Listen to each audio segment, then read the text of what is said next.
Robert back here. There's already a couple of great videos on this kamplite lantern out there. Gas under pressure. He's got us probably 3, maybe 4 videos on this. Really great videos. Daryl J. Carter, he's got a really great video. Couple parts, maybe 3 parts. And so now I'm going to do a video with my little twist on it. See if I can't get some little close-up views. And hey, let's tear into this thing.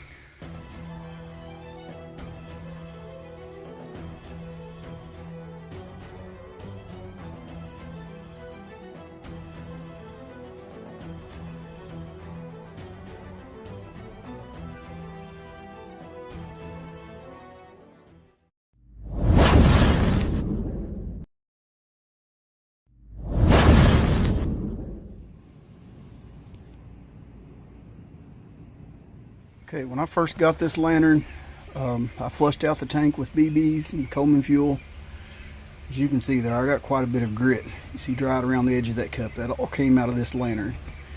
And for this type of lantern, that's not good. So anyway, I put fresh fuel in it and lit it for just a little bit, and it ran perfect. And I took it to the meet up in the mountains with me, and it burned about 30 minutes, and it just like I turned off the fuel. So y'all know what's going on here, man. That small pinhole in that fuel pickup tube is plugged. So hey, let's tear into this thing.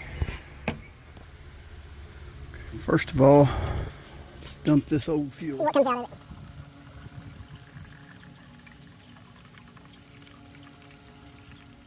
Oh yeah, she's pretty cloudy. Not seeing much grit, but that's really cloudy. And there's still more in it. We haven't got the bottom yet. Filter this.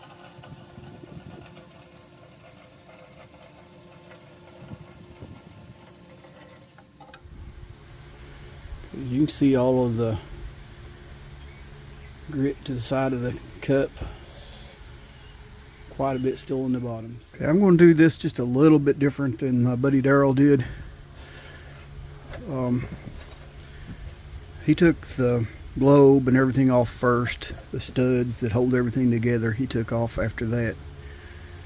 And that left the fuel line holding these 2 pieces together. So I'm going to start by removing this collar and removing the fuel line before I take the studs out. Okay, just my luck, I try it that way, I'm breaking the fuel line. Okay, if I'm not mistaken, on his model you could just take the collar off and leave the valve on. But mine's just got a small hole in there. It's not open on the bottom like his was. And I think gas under pressure took his collar off before he took the valve off. But on mine, I'm not able to do that. I'm going to have to remove the valve first. 7/16 wrench.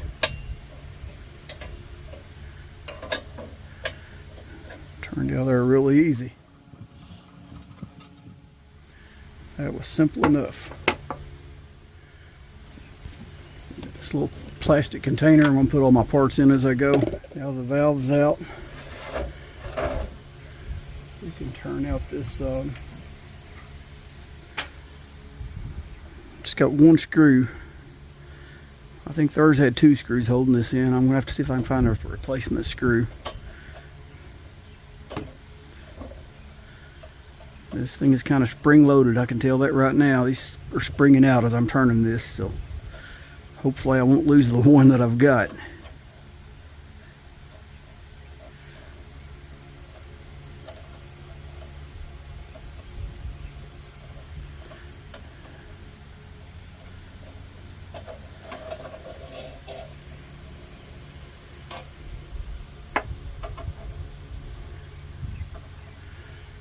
Got it. Okay, as you can see, mine just has the hole in the middle. Pretty sure theirs were had an opening on the bottom where you could take that valve out later. You can see where our fuel valve attaches right here, or sorry, our fuel line. That is a 3/8. That thing was tight. Okay, now I've freed the fuel line. So now I can turn it up on its side. And there's the spacers that they were having trouble with. Taking that collar off first, I can see all the spacers. Turn it up on its side. Start by removing the, not sure what you call these. They're like little nuts, but they're made to be finger tightened. I'll pull them off of there. There's 3 of these that holds this globe on.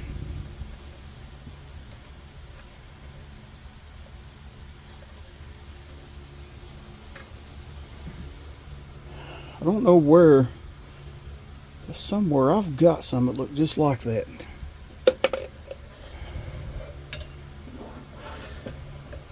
Now this one's been replaced.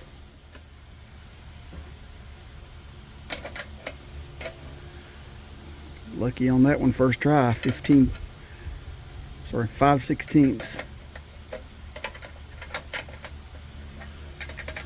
I don't like that on there. I'm gonna, I think I've got some of those laying around somewhere. It looks that same size. I'll try to find those and replace this. I don't like wrench tightening down against that globe. Alright, I'm holding the globe in place with my thumb. Pulling that ring off there. Again, reaching in with my thumb, holding the globe. Bringing the ring around. Now I can pull off the globe. We'll set this off the side for safekeeping. Okay, now just slide off the plate there, reflector plate. As you can see, a little burnt black there, so she's been flooding before she died. Give you all a good look at that.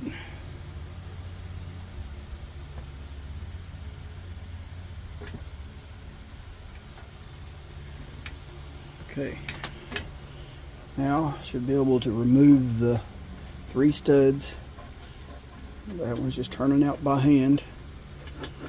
And I can reach in here with that screen or the collar out of place, and I can hold that spacer.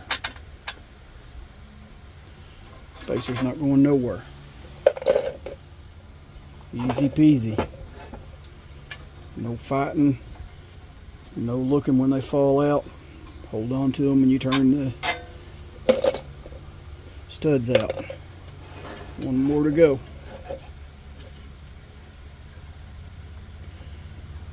And they're going to be a booger in every crowd. Alright, that one's not wanting to turn by hand.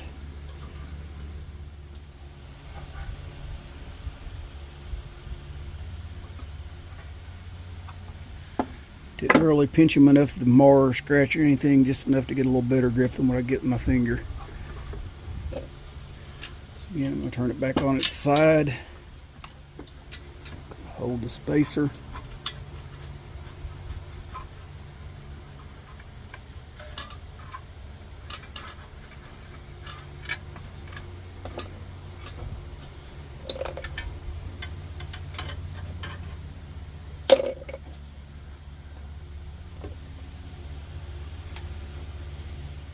Okay, now I can remove the, tell you what, I'm going to get a picture of this real quick.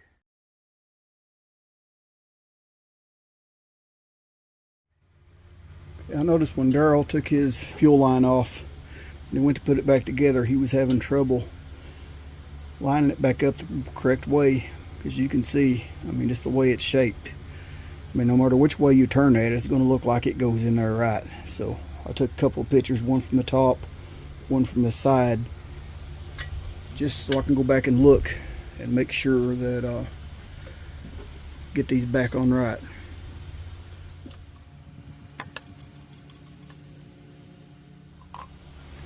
Okay, let's go ahead and get this collar out of the way. Things on there kind of loose anyway.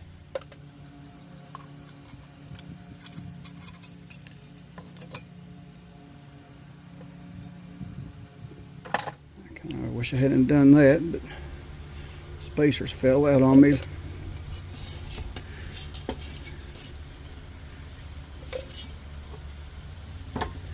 There's the other one.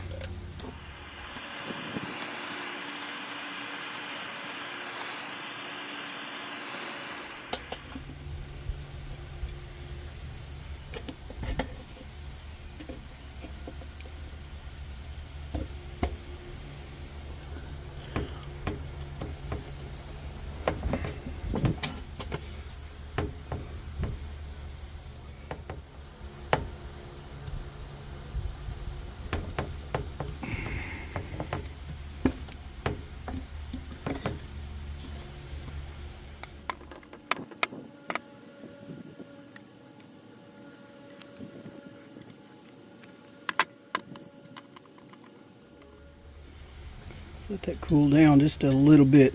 She's still warm. Okay, there's the little screen that gets stopped up right there. I guess under the screen there is a tiny, tiny hole for the fuel pickup. And don't take much to stop it up. Right now, let's check to make sure I didn't damage any threads.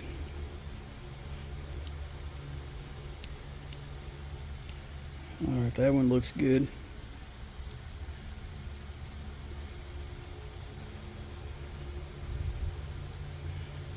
Perfect. I think we can gently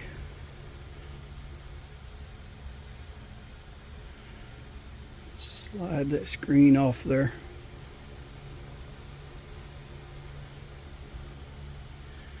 Yeah, she's pretty corroded up. You can see it coming off of my fingers.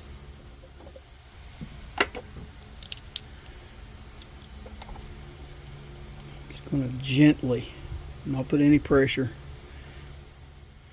Feel a little bit of movement in it. Play back and forth.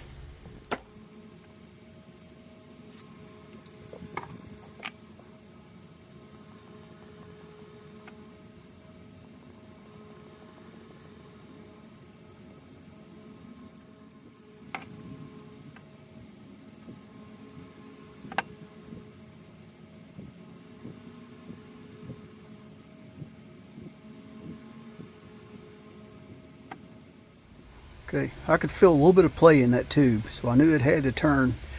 It would just barely turn back and forth just a little bit. So I started out with WD-40, and instead of making a mess with it, I got my can of Kroll and just put a few drops down in there, and I gently just worked it back and forth until I was able to lubricate them threads where I could turn it out by hand. So, wasn't too bad. All right.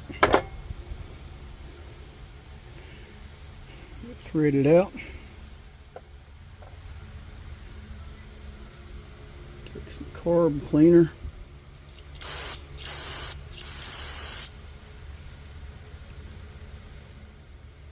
Okay, I can see the tiny hole they were talking about. Okay, I found a better way to do this. Without the straw, the end of that tube is tapered. Stick it right in my opening of the sprayer, hold my finger over the other end, get a good spray through that hole.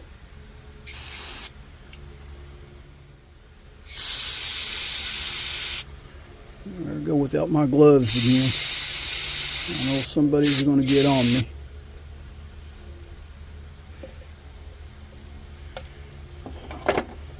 About to spray that on the decal. I don't want to do that. Let's get this out of the way.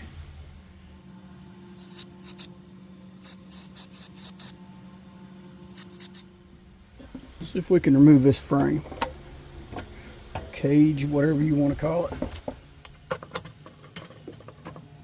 Simple enough. Get that out of the way. See if we can remove these without using any heat.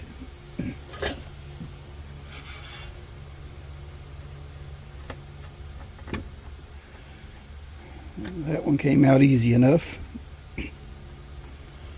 Put it back in there for now to get this other one turned out. And this one looks like it's took on some heat. Well, it's coming out easy enough too, so I'm surprised on that one.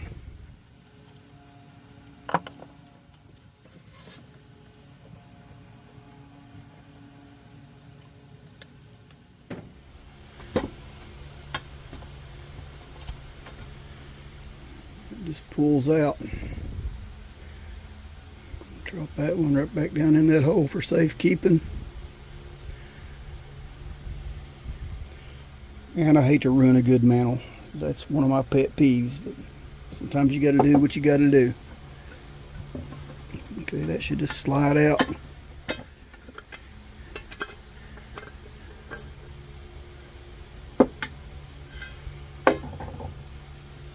Okay, now to generator.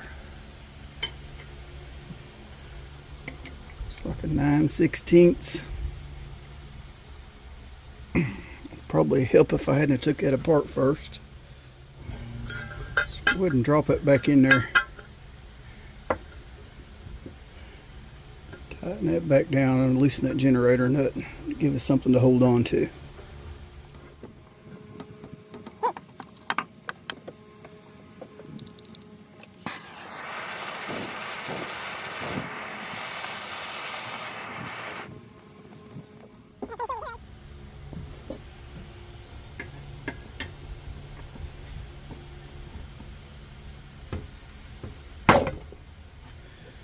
That done it.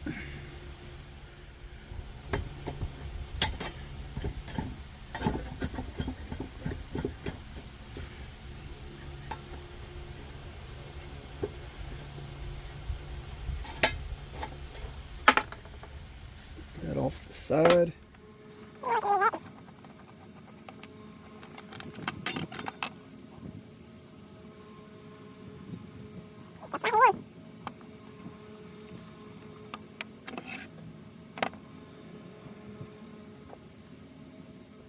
Guessing that's going to come off there.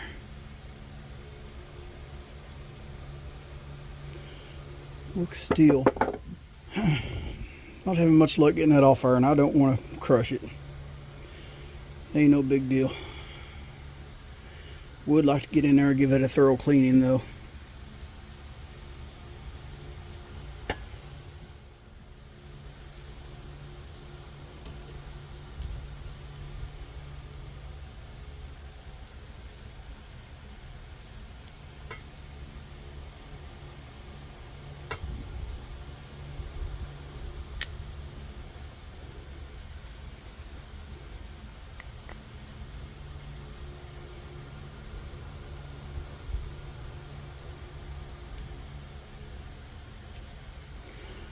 I'm gonna have to heat and quench it.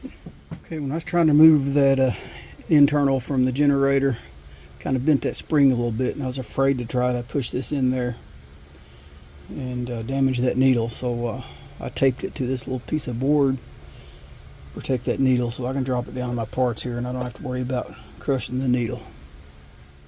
Okay, the only thing left to do is remove this pump and check valve.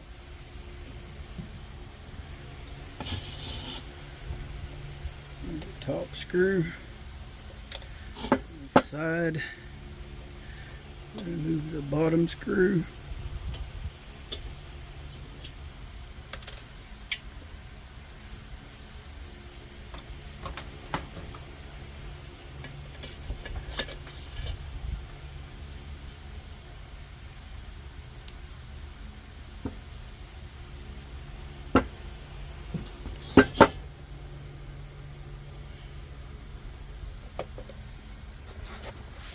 Okay, I have had luck removing AGM and kamplite check valves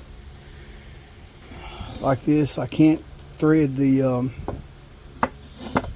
anyway, I've had success removing them with the comb and check valve tool, just not putting the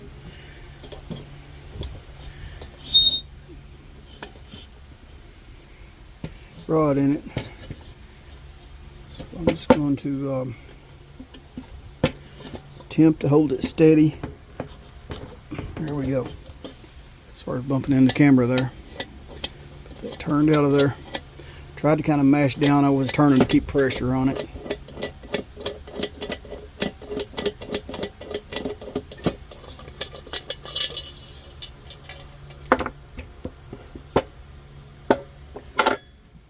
There's the kamplite AGM valve. This is a two-piece design.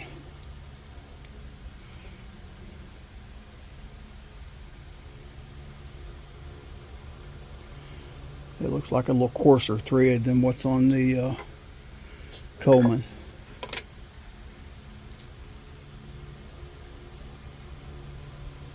Yeah, definitely a little bigger around too. Let me drop that and I'll be a mess. So we can thread that back in there before I lose it. Okay, there's the complete disassembly of the kamplite. We're going to make this the end of part 1. We'll come back for part 2 on the cleanup and reassembly. Okay, y'all know the routine. Like, share, subscribe. God bless.